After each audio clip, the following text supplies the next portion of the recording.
Vamos a hablar un poco sobre el lanzamiento de la estrategia y un poco sobre un tema que tiene que ver con innovación.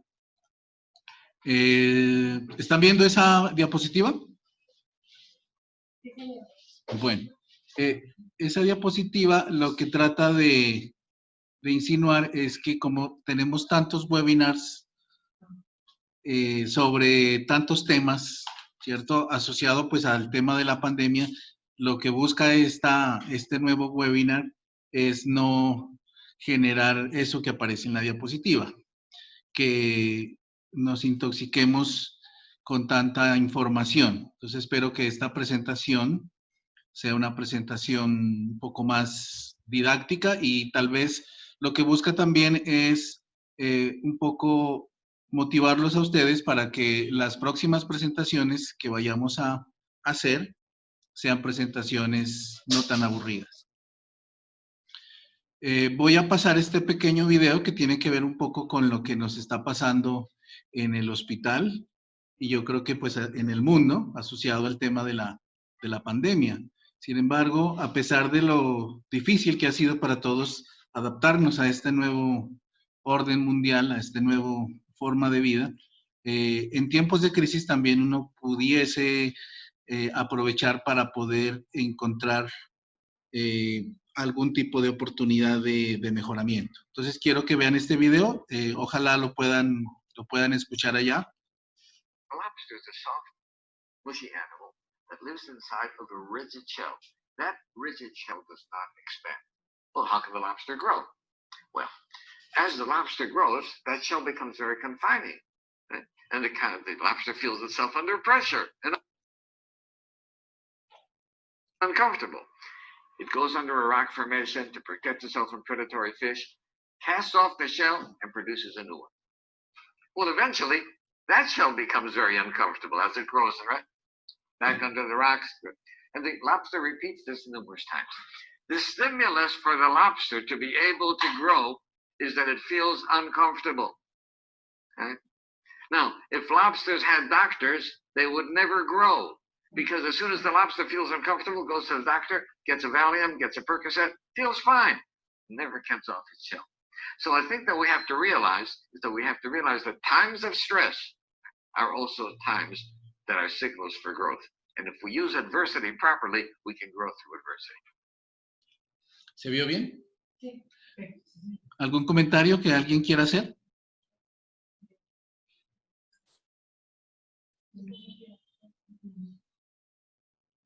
Doctora, ¿usted tiene micrófono? Bueno, pero me lo puede hacer. Tengo aquí al lado a una gran compañera del hospital, la doctora Ana Elvira, perdón. Pues doctor, la verdad, pienso que cuando empezó esta pandemia, creo que todos sentimos muchísimo susto, no sabíamos todo lo que podía venir acompañando esta situación mundial, pero poco a poco hemos ido aprendiendo a convivir con ella. Y yo sí estoy convencida que de tiempos difíciles salen cosas muy buenas. Y definitivamente esa es la actitud, ser proactivo y aprender a esta adversidad, darle un paso adelante. Muchas gracias, doctora. La que hablaba era la doctora Ana Pilar. Y tiene razón, ¿no? Tal vez al comienzo para todos ha sido o sigue siendo difícil atravesar esta crisis, pero la invitación también es a superarla, ¿no? Porque sabemos pues todo lo complicado que ha sido en estos tiempos. Sin embargo, creo que también esto nos ha dejado algunos aprendizajes. Y precisamente entonces de ese tema es que quiero empezar a hablar. Quiero hablar de la necesidad que tiene la organización de hacer un cambio, de hacer un giro.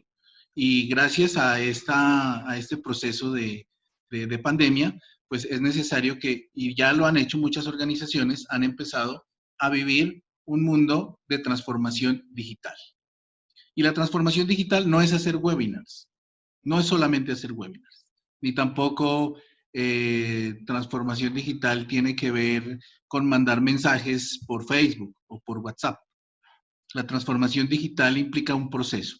Y como todo proceso, como ustedes ya conocen, ese proceso inicia con una planificación y también inicia con una formación. Es decir, si nosotros no tenemos una mentalidad de, eh, de evolución o de innovación, pues muy seguramente no vamos a poder eh, entender lo que puede suceder en la organización. El otro tema, frente a la transformación digital, tiene que ver con la necesidad de generar políticas de manera transversales, políticas que nos inviten también a crear unos ambientes propicios. Y un punto de partida es que eh, estas habilidades digitales o todo lo que tiene que ver con herramientas digitales no tienen verdades absolutas. Por eso, aquí hay una prueba pequeñita para darnos cuenta de eso. Es una pregunta que les hago a todos y quiero que algunos de ustedes o los que ya tengan el número lo habiliten su micrófono y por favor nos digan o me digan cuántos cuadrados hay. 13 cuadros. Bien. ¿Alguien más? Por acá me dicen que 15.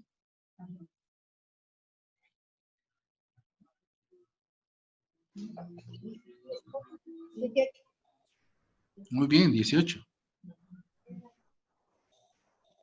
¿Alguien Son más? 18. 18. 12, 13.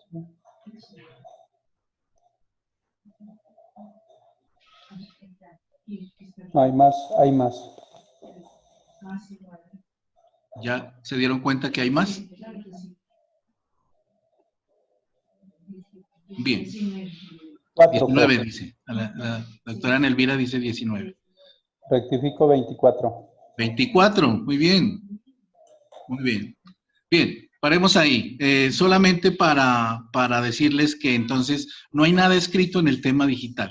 Es decir, si ustedes se dan cuenta, este tema viene generando desarrollos de innovación desde hace mucho tiempo.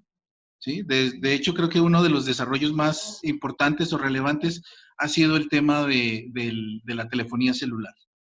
Y hoy por hoy, nosotros, creo que todos tenemos un teléfono celular, un smartphone, algunos tienen la ventaja de tener iPhone, ¿cierto? Y eso hace que, bueno, no importa la marca, pero lo que estoy tratando de decir es que eso nos cambió también la vida. Hoy no podemos salir de nuestra casa si no tenemos nuestro celular. Y hoy en el celular hacemos todo, ¿cierto? Hacemos video, consultamos, hacemos consultas en internet, obviamente hacemos llamadas, mandamos mensajes por WhatsApp, descargamos aplicaciones, controlamos nuestra presión arterial, controlamos nuestro sueño, en fin, ese ha sido uno de los hitos en la historia que nos está diciendo que cada vez que hay una necesidad, nos inventan un celular nuevo precisamente para darnos respuesta a esas necesidades. Entonces, ¿hay algún tipo de empresa, que son las famosas empresas nativas digitales, que no tienen necesidad de transformarse, sino que evolucionan digitalmente? Cuando hablo de empresas nativas digitales, pues están precisamente estas empresas de telefonía, pero hay otras, ¿cierto? Amazon, por ejemplo. Esta foto que ven ahí es un dron que ya lleva mercancía a algunos lugares, no a todos Estados Unidos, pero sí a algunos lugares donde estén, digamos, las rutas autorizadas para poderlo hacer. Pero hay otras nativas que son muy comunes, como Netflix, por ejemplo, ¿sí? Netflix es una empresa de innovación digital que precisamente nació con una necesidad. No sé si ustedes conozcan la historia. La historia es que el creador de Netflix hizo un alquiler en Blockbuster y se demoró en devolver la película. ¿Se acuerdan? Que antes había Betatonio y antes había un poco de lugares que hoy ya no existen o si existen, pues son mínimos. Entonces él fue a reclamar por la multa porque se demoró en devolver la película y le cobraron una cantidad de dólares pues por esa multa. por no haber devuelto. Entonces, a raíz de esa necesidad, él creó Netflix. ¿Sí? Otra empresa otra empresa nativa digital es Airbnb, que es un sistema para alquilar hospedaje en todo el mundo. Otra es Uber, y una muy conocida también por todos los que de pronto hemos estado en otras ciudades es Rappi. Rappi fue creada por un colombiano. Y eso hace que entonces estas empresas hayan nacido de esa necesidad. Pero también las empresas tradicionales como la nuestra, como el hospital, debemos pensar en transformarnos copiando o emulando un poco lo que han hecho exitosas a las empresas nativas digitales. ¿Sí? Y ese es uno de los elementos importantes a tener en cuenta cuando se piensa en ese objetivo de transformación digital. Pero, hay un pero, el problema es que a veces diseñamos soluciones sin pensar en esa necesidad de los clientes o en este caso, pues de los pacientes. Y precisamente por eso es que ocurre lo que ven ustedes en esa diapositiva. Los diseñadores hicieron una ruta, un camino, ¿cierto? Una avenida peatonal. Sin embargo, el usuario, el común de la gente, pues utiliza otra ruta. Es decir, ¿qué pasó ahí? Que los diseñadores, y eso pasa también en nuestra organización, cuando empezamos nosotros desde la oficina de planeación o desde la oficina de calidad, a inventarnos o a pensar en cómo dar soluciones sin tener en cuenta a los usuarios. Y seguramente, pues, ustedes me darán la razón, sin tener en cuenta a las necesidades. Entonces, hoy ya no se está hablando de satisfacción del usuario, hoy se está hablando de experiencia del usuario.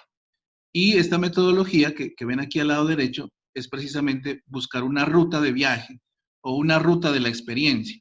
¿Sí? Tenemos la necesidad hoy en nuestra organización de empezar a preguntarle al usuario, al paciente, a su familia, cuál fue su experiencia y cuál sería su mejor experiencia en la organización. Y de acuerdo a eso, empezar a repensar nuestros procesos. Y repensar los procesos significa entonces empezar a tener una mentalidad como la de este personaje, Albert Einstein, que además ha sido un poco, digamos, ha sido fuente de inspiración de algunos autores. Estoy hablando de Oppenheimer, no sé si han leído Oppenheimer, él escribió un libro que se llama Crear o Morir. Y ahí precisamente habla un poco de las tendencias que el mundo nos está diciendo que debemos cambiar. Y entonces también nos menciona que debemos empezar a tener una mirada con un punto de vista diferente. Independientemente del contexto donde nosotros nos encontremos, tenemos que empezar a pensar diferente. Y esa es la invitación de esta primera charla. Por supuesto, esto es una introducción a lo que tiene que ver con transformación digital. Muy seguramente vamos a tener que desarrollar otro tipo de capacitación para ir aterrizando estos conceptos a lo que se hace en el hospital o lo que deberíamos hacer en el hospital. Entonces, la invitación es un poco a cambiar y a evolucionar de la innovación incremental a la innovación disruptiva. Entonces, el término disruptivo es un término que inclusive no es nuevo, es un término que viene desde los años 90, ¿sí? El creador de este concepto fue un consultor académico americano que se llama Clayton Christensen. Y él hablaba un poco de la destrucción creativa. Todos estos conceptos tienen que ver con innovación, pero él en su momento, en los años 90, empezó a hablar de la destrucción creativa. ¿Sí? Muy criticado, por cierto, también en su momento, porque se creía que esos conceptos pues, no iban a calar en las personas. Sin embargo, hoy se está hablando entonces de este concepto tan importante que tiene que ver, o que traduce mucho, o nos invita hacia la innovación abierta. Y esa innovación abierta pues debe tener unas características para poder trascender en las organizaciones. Tiene que ver un poco con ser más colaborativo y no competitivo. ¿sí? Recuerden que ese es otro término que está muy de moda, la economía colaborativa. Ese es un principio de Uber, ¿sí? La posibilidad de poder compartir un transporte, la posibilidad de poder compartir una herramienta, ¿sí? La posibilidad de poder compartir una idea y de poder compartir una estrategia. Tiene mucho que ver con las tomas de decisiones basadas en datos, o sea, en información, también muy de moda, conceptos como el Big Data, conceptos como minería de datos, conceptos como inteligencia artificial, como Machine Learning, como inteligencia artificial. Tiene que entonces tener también la posibilidad de ser flexible y adaptable. Y cuando digo flexible y adaptable, tiene que ver también con los posibles errores que uno pudiera o pudiese cometer en el desarrollo de algún tipo de idea disruptiva. Tiene que ser ágil, porque el mundo cambia rápidamente. Y sobre todo, tiene que haber un concepto que también está acuñado en un libro de Daniel Goleman, que es la inteligencia emocional.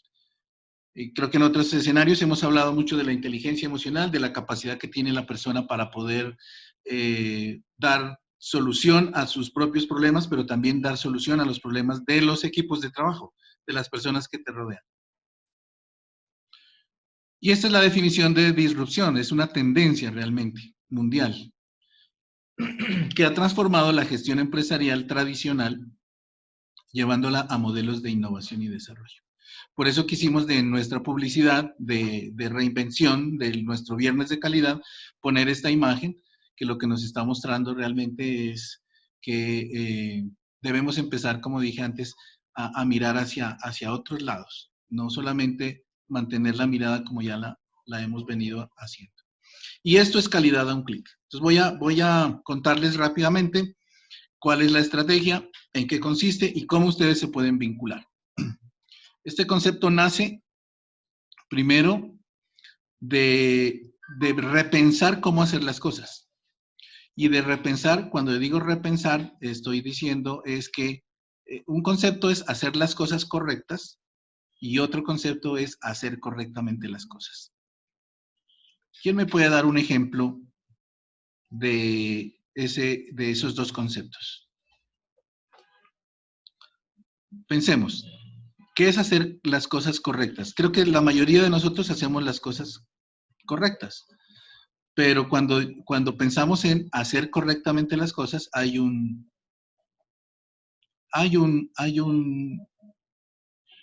una brecha. ¿Qué significará eso? ¿Le puedo echar un cuento medio loco? Gracias, Doc. Hágale.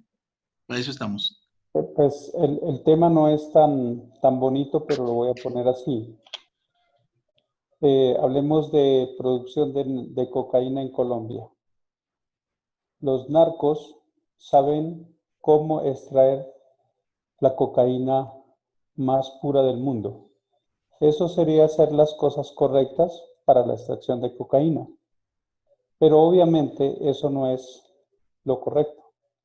Eso sería no hacer correctamente las cosas porque es un delito y es un daño. No sé si ayuda en algo a la comprensión de esos conceptos. Claro que sí, Doc. Sí, ese es un ejemplo basado inclusive en nuestra realidad nacional, en la realidad histórica de este país. ¿Quién más quiere de pronto aportar con otro ejemplo?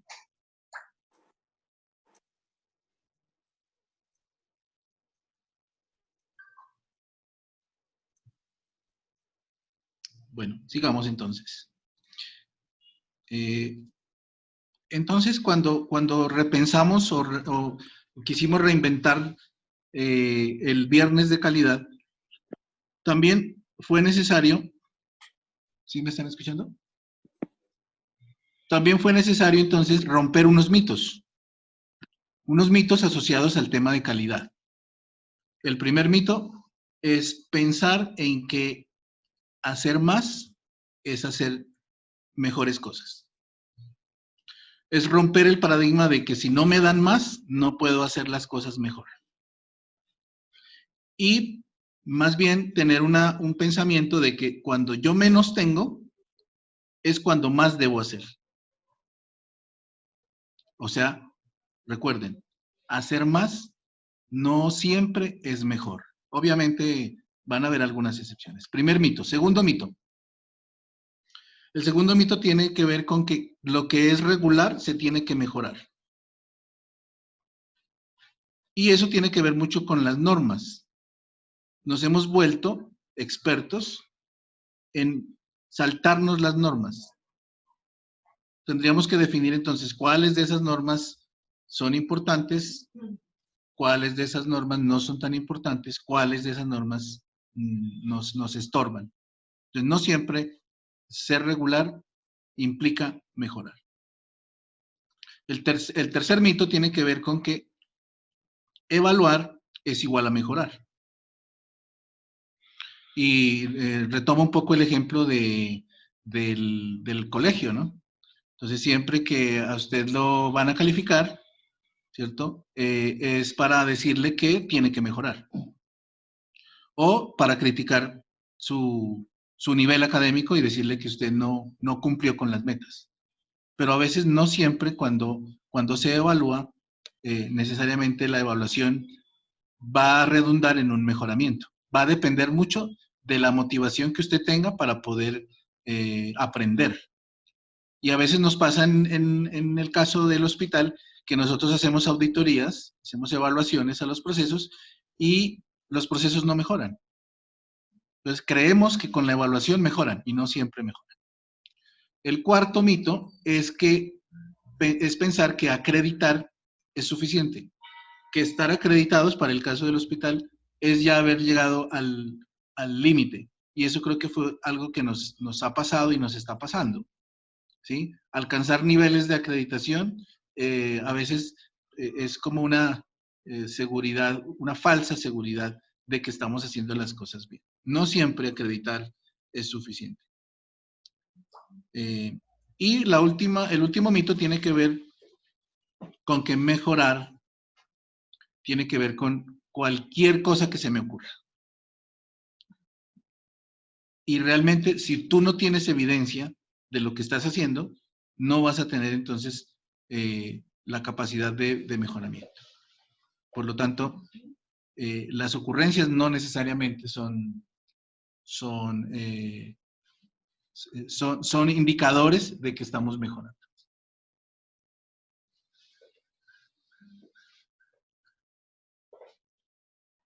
¿Cuál es el objetivo? ¿Cuál es el objetivo del proyecto o de la estrategia, perdón, de calidad a un clic? Entonces, el objetivo es dejar de hacer las charlas que antes las hacíamos de manera presencial, ¿sí? Para volvernos un poco más digitales y empezar a utilizar este tipo de herramientas digitales como el Zoom para lograr que efectivamente el mensaje llegue mejor. ¿Sí? Entonces el objetivo es cambiar ese paradigma de hacer una charla presencial, ¿cierto? O magistral, ¿sí? De 1 o de 2 horas, a una charla a través de un medio digital en donde perfectamente pudiésemos entender el concepto o el mensaje que estamos transmitiendo. Ese es el objetivo de esta nueva estrategia. ¿Cuál va a ser el método? El método es utilizar, entonces, toda nuestra capacidad de innovación y de desempeño de innovación y de creatividad para lograr entonces diseñar unas buenas presentaciones, unas bonitas presentaciones, sin tanto texto. Si ustedes se dan cuenta en esta presentación casi que no he utilizado texto, solamente imágenes y genero entonces el mensaje que necesito que ustedes lo reciban. Con ese pensamiento, teniendo en cuenta la innovación, la creatividad, la imaginación, entonces la idea es que utilicemos estas herramientas, pero que los métodos sean propios de ustedes y que ustedes puedan desarrollar sus propias capacidades de innovación para poder transmitir mensaje. Hoy estamos haciendo una presentación. Mañana pudiésemos estar mandando un video, ¿cierto? Hoy me sorprendió un video que se publicó, que es de los psicólogos, en donde ellos por su propia iniciativa grabaron una presentación y la enviaron, y precisamente de eso se trata. O sea, felicito y también aplaudo ese tipo de iniciativas. Podríamos hacer podcast. Está muy de moda los podcasts, ¿cierto? Entonces podríamos hacer un podcast hablando de un tema sin necesidad de hacer video. ¿Cuál es la estrategia? La estrategia es la estrategia del Océano Azul. Este es otro libro que ya salió hace mucho tiempo, que se llama así, La Estrategia de Océanos Azules, y tiene que ver un poco con romper ese esquema tiene que ver mucho con el tema comercial, ¿cierto? Muchas empresas pelean o compiten, ¿cierto?, por su mercado, y eso se convierte en océanos rojos. Cuando hablamos de océanos azules, estamos hablando de ejemplos como el Circo del Sol, que lo mencionan en el libro, ejemplos como viajes aéreos a costos bajos. Eso es otra de las estrategias que también se pusieron muy de moda. Y estamos hablando pues de organizaciones, de startup, que son organizaciones o emprendimientos que han surgido en el transcurso, digamos, de estos últimos 10 años y que se han convertido en estrategias que han penetrado el mercado de tal manera que han logrado utilidades y rentabilidad muy altas. Entonces, la estrategia es la innovación. Necesariamente tenemos que pensar entonces un poco más en cómo lograr bajar o cambiar un poco toda esa información que la tenemos en nuestro cerebro, en nuestra cabeza, en nuestros documentos, y cómo a través de la innovación, a través de estas herramientas digitales que hoy por hoy pues las estamos aprendiendo a conocer, cómo poder entonces romper esos paradigmas y cambiar esos esquemas. Esta es una estadística en la que nos dice que hoy hay 8,000 millones de equipos conectados. ¿Sí? Es decir, ¿por qué es importante innovar? Porque las estadísticas nos demuestran que la mayoría de las personas nos hemos convertido en personas digitales, ¿sí? En personas, bueno, algunos víctimas un poco de la tecnología, pero esa es la tendencia. No podemos entonces ocultar el sol con un dedo. Necesariamente tenemos que reinventarnos. Y dice que en el año 2030 va a haber 1 billón de equipos conectados. Y si ustedes, no sé si se han conectado a esta página, esta es la dirección.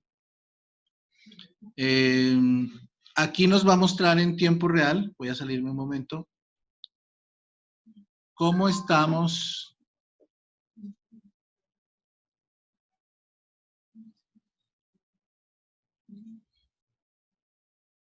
Bueno, creo que no me deja compartir. Pero ustedes cuando tengan el tiempo, suficiente, copien esta dirección y van a ver en tiempo real cuántas consultas estamos haciendo hoy en Internet, cuántos computadores se están vendiendo hoy, cuántos celulares, cuántos mensajes por Twitter se están enviando. Y créanme que es sorprendente, porque la cifra sobrepasa los millones de datos que se transmiten actualmente. Entonces, hoy estamos, por ejemplo, consultando en Google, hoy estamos mandando un correo,